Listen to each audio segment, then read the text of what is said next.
नमस्कार दोस्तों, आपका हमारे चैनल पर स्वागत है। हम एक और नई रोचक कहानी के साथ हाजिर हैं। आप इस कहानी को पूरा सुने और पसंद आए तो हमारे चैनल को सब्सक्राइब करना न भूलें। इस कहानी में हम आपको बताएंगे कि मेरे बैंक में एक लेडी कार लोन के लिए आई। मुझे वो बहुत सेक्सी लगी। उसका फोन नंबर मेरे पास आ गया था तो मैंने उसे गुड मॉर्निंग का मैसेज कर दिया और देखते ही देखते हमारा अफेयर शुरू हो गया। दोस्तों, मेरा नाम राहुल अग्रवाल है। मैं शादीशुदा हूँ और मैं एक बैंक में नौकरी करता हूँ। ये कहानी मेरे एक शादीशुदा हाउसवाइफ के साथ हुए अफेयर की है। पूरी कहानी बताने से पहले ये कहना चाहूंगा कि इस कहानी में सब कुछ वास्तविक है, कुछ भी कल्पना नहीं है। उन दिनों मेरी पोस्टिंग ऋषिकेश में थी। आज भी जब मैं मेरे साथ रिश्ते में रही उस शादीशुदा औरत के बारे में सोचता हूँ तो मैं बहुत रोमांटिक होने लग जाता हूँ। वो औरत बहुत ही सुंदर और गोरी थी, एकदम मस्त फिगर वाली, जिसे देखकर हर कोई उसके शरीर को पाना चाहेगा। बाल लंबे, आंखें गहरी काली और उसका सीना एकदम भरा हुआ और होठ तो सबसे मस्त। जब चलती थी तो उसकी पतली कमर बहुत मटकती थी। तो हुआ यूं कि एक दिन मैं चुपचाप अपनी सीट पर काम कर रहा था। तभी मेरे बगल में एक बहुत सुंदर दिखने वाली महिला आई और किसी काम को लेकर वहां खड़ी हुई। मैंने उसकी तरफ देखा लेकिन वो थोड़ी दूर कुर्सी पर बैठ गई। थोड़ी देर बाद वो मेरे पास आई और मुझसे लोन के लिए पूछा। उसका नाम रचना था। रचना सर, मुझे लोन के बारे में पूछना था। पहले तो मैं उसको और थोड़ी देर तक देखता रहा क्योंकि वो बहुत सुंदर थी, एकदम गोरी और गदराई फिगर वाली। मैं जी बताइए आपको किस चीज के लिए लोन चाहिए? रचना सर, मुझे कार लोन चाहिए था। मैं अच्छा, आप क्या करती है, मतलब जॉब वगैरह? रचना नहीं, मैं हाउसवाइफ हूँ। मैं ठीक है, और आपके पति क्या करते हैं? रचना वे तो बाहर रहते हैं और नौकरी भी बाहर ही करते हैं। मैं बाहर मतलब शहर से बाहर? रचना नहीं, वे दुबई में रहते हैं पर मेरा अकाउंट इसी बैंक में है। मैंने अच्छा, अपना अकाउंट नंबर बताइए। उसे अपना अकाउंट नंबर याद नहीं था तो उसने अपना मोबाइल नंबर बताया। फिर मैंने विवरण जांचा तो उसके खाते का विवरण आया। मैन, आपके पति आपके खाते में रुपए ट्रांसफर करते हैं लेकिन इस आधार पर लोन नहीं मिलता है। रचना अच्छा, क्या पति के नाम से भी नहीं हो पाएगा? मैन, उनका यहाँ होना जरूरी है तभी हो पाएगा। रचना मुस्कुराती हुई अच्छा, धन्यवाद सर। फिर वो पीछे मुड़ के जाने लगी और मेरी नजर ऊपर से नीचे तक उसको देखने लगी। वो जितनी आगे से हॉट थी उतनी ही पीछे से भी थी। वो चलती हुई अपनी कमर मटका रही थी। धीरे धीरे वो बाहर चली गई। मैं बस उसकी मटकती हुई कमर ही देख रहा था जब तक कि वो बाहर नहीं निकल गई। ये नजारा देखकर मेरे अंदर करंट सा लग रहा था। मैंने सोचा कितनी सुंदर हाउसवाइफ है। फिर मैं अपने काम में व्यस्त हो गया। मैंने नोटिस किया कि एक 10 रुपए का नोट मेरे बगल में गिरा हुआ है, जिसे मैंने उठाकर दराज में रख दिया। मैं घर जाकर भी रात में उसके बारे में सोच रहा था। मैंने सोचा कि क्यों ना उस महिला को एक मैसेज किया जाए। फिर मैंने सुबह एक गुड मॉर्निंग वाला मैसेज उसको फॉरवर्ड किया। उसने वो मैसेज पढ़कर रिप्लाई किया, बैंक वाले। मैं बोला, हाँ आप मिली थी मुझसे? रचना जी, लोन को लेकर? मैं जी हाँ, लेकिन आपका शायद 10 रुपए का नोट गिर गया था। रचना मेरा? ऐसा तो मुझे कुछ याद नहीं, मेरा नहीं होगा। मैं ठीक है, आपके जाने के बाद ही वो 10 रुपए का नोट मुझे वहां गिरा दिखा था। ठीक है, मैं उसकी आइसक्रीम खा लूंगा। रचना ही, ओके खा लीजिएगा सर। मैं ठीक है, आप ऋषिकेश में ही रहती है? रचना जी सर। अच्छा, मुझे एक बात आपसे पूछनी थी, वो जो सरकारी बीमा की योजनाएं है उसका कैसे होता है? मैं हाँ, वो तो आपका हो सकता है। फिर मैंने सारी योजनाएं उसको बताई। हमारी बात करीब 30 मिनट तक चली। उसके बाद मैंने रात को फिर उसको मैसेज किया और इधर उधर की बात की। तब तक हमारी काफी बातें हो चुकी थीं, लेकिन सिर्फ मैसेज में ही। उस रात उसकी एक मिस कॉल भी आई थी ठीक 12 बजे, लेकिन तब मैं सो गया था। अगली सुबह मैंने उससे पूछा, आपने कल कॉल क्यों किया था? रचना बोली, वो मुझे बात करनी थी। मैं बोला, क्या बात करनी थी, अभी कर लीजिए। रचना, हाँ वो मेरा ATM कार्ड भी बनाना है तो उसका पूछना था। मैं अच्छा जी, सब बता देंगे। हमने पहली बार फोन पर बात की और काम के अलावा और भी इधर उधर की बातें हुई। उस रात उसने बातें करते करते मुझसे पूछ लिया कि आप शादीशुदा है? मैंने कहा हाँ। तब उसने पूछा, आप शादीशुदा है फिर भी आप इतना फ्री कैसे है कि मुझसे बात कर पा रहे हैं? आप भी तो बातें कर ही रही हो ना? रचना अच्छा, मैं फ्री हूँ क्योंकि मेरे पति यहाँ नहीं है। मैं इस समय दूसरे रूम में हूँ और पत्नी दूसरे रूम में सो गई है। मैं थोड़ा लेट सोता हूँ। रचना अच्छा जी, मतलब क्या आप इस वक्त और महिलाओं से बातें करते रहते हैं? मैं नहीं, मैं किसी से बात नहीं करता। मैं वीडियो देखने में समय बिताता हूँ। रचना अच्छा जी, किस तरह के वीडियो?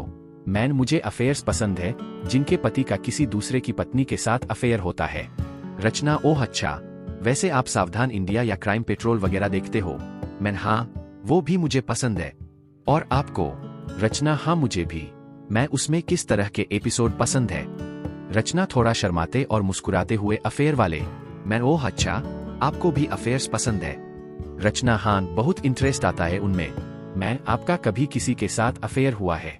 रचना नहीं, पर शादी से पहले मेरा एक बॉयफ्रेंड था बस। मैं ठीक है, वैसे मुझे आप बहुत खूबसूरत लगी उस दिन और तब से आप ही के बारे में सोच रहा हूँ। रचना ओह अच्छा, वैसे धन्यवाद, लेकिन आपका जब मैसेज आया था तब से मैं भी आपके बारे में ही सोच रही हूँ और आपसे बात करने का मन हो रहा है। मैं रचना मुझे लगता है कि मुझे तुमसे प्यार हो गया है। I love you. रचना अच्छा, और आपकी पत्नी का क्या? मैं मेरी पत्नी की नहीं, अभी बस अपनी और मेरी बात करो, पत्नी से मेरी बनती नहीं है। रचना अच्छा, बनती तो मेरी भी नहीं मेरे पति से। मैं आप बहुत हॉट है, उस दिन तो मैं आपको देखता ही रह गया, बहुत सुंदर है आप। रचना जी धन्यवाद, मेरे पति तो मेरी हमेशा बुराई ही करते रहते हैं। मैन आपने आई लव यू का कुछ जवाब नहीं दिया। रचना मैं भी आपको पसंद करती हूँ, मैं आपसे मिलना चाहती हूँ। मैं बोला मैं भी मिलना चाहता हूँ तुमसे जाने मन, बताओ कब मिलोगी? रचना हम कल मिलते हैं, आप बैंक से जल्दी निकल सकते हैं। हाँ तुम मुझे 1 घंटा पहले बता देना। रचना ठीक है। मैन ठीक है डार्लिंग। अगले दिन मैंने उससे मिलने की तैयारी की, हमारा एक अस्पताल के बाहर मिलने का फैसला हुआ। मैं वहां पहुंच चुका था, इतने में वो भी मुझे दूर खड़ी दिखाई दी।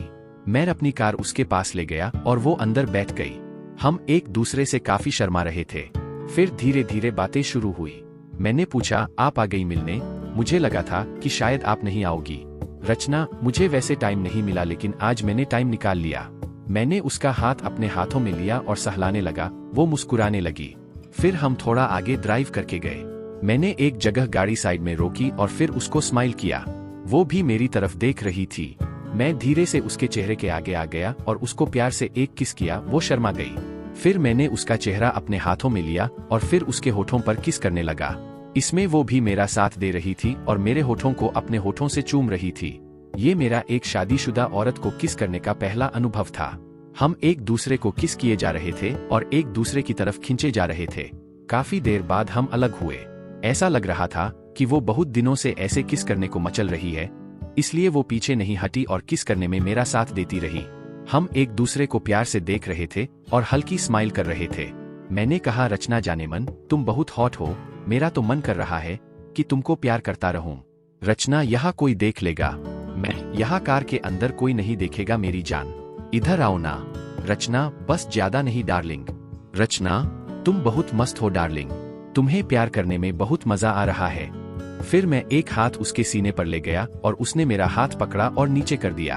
मैं फिर से हाथ उसके सीने पर ले गया। इस बार उसने हाथ नहीं हटाया। उसके मुंह से हम की आवाज आई और उसने मुझे फिर से किस करना शुरू कर दिया। रचना प्लीज, यहाँ मुझे डर लग रहा है कि कोई हमें देख लेगा। तुम ऐसे मुझे टच कर रहे हो जगह जगह। जाने मन, तुम हो ही ऐसी, मैं रोक नहीं पा रहा हूँ खुद को। I love you. रचना मैं भी तुमसे प्यार करती हूँ डार्लिंग, लेकिन अब मुझे घर जाना है, हम ये बाद में करेंगे प्लीज। रचना प्लीज, मैं तुम्हारे साथ और समय बिताना चाहता हूँ, बताओ कब और कैसे। रचना समझ गई थी कि मैं क्या चाहता हूँ और वही पूछ रहा हूँ कि कब और किस जगह वो मुझसे मिल सकती है। शायद मेरा रोमांस देखकर उसके दिल में भी हलचल पैदा हो गई थी और वो भी बेकरार हो रही थी। रचना मुझे भी तुमसे मिलना है, लेकिन यहाँ नहीं, कोई भी देख सकता है। तुम कोई किराया का कमरा ले लो तो मैं वहाँ पर आ जाऊंगी। मैं ठीक है, मेरे एक रिश्तेदार का घर देहरादून में है, तुम वहाँ आ जाना। रचना ठीक है, लेकिन तुम मुझे लेने आना और छोड़ने भी। मैं हाँ मेरी जान, तुम उसकी चिंता मत करो। रचना ओके चलो, अब मुझे घर के पास छोड़ दो। मैं रचना को उसके घर की तरफ ले गया और थोड़ी दूर पहले कार को साइड में लगाई तो उसने पहले इधर उधर देखा और मुझे किस करने लगी। मैंने उस दिन रचना को इतना किस किया कि शायद ही मैंने कभी अपनी पत्नी को एक दिन में इतना किस किया हो। रचना के होंठ अब भी चमक रहे थे और मैं उसका स्वाद आज तक नहीं भूल पाया हूँ। फिर हमने हाथ पकड़ा और उसके हाथों पर किस करके उसको बाय बोला। इसके बाद वह कार से निकल गई और फिर से अपनी उसी स्टाइल में कमर मटकाती हुई अपने घर की तरफ जाने लगी। उसकी कमर को देखता रहा जब तक कि वो अपनी गली में नहीं मुड़ गई। इसके बाद कैसे हम मिले और आगे क्या हुआ ये अगली वीडियो में बताऊंगा। दोस्तों, ये स्टोरी आपको कैसी लगी हमें कमेंट करके जरूर बताएं और हमारे चैनल मुनमुन टीवी को सब्सक्राइब करके हमारी इस कहानी दुनिया का आनंद लें। हम हर दिन आपके लिए ऐसी ही अनोखी कहानियाँ लाते रहते हैं। धन्यवाद दोस्तों।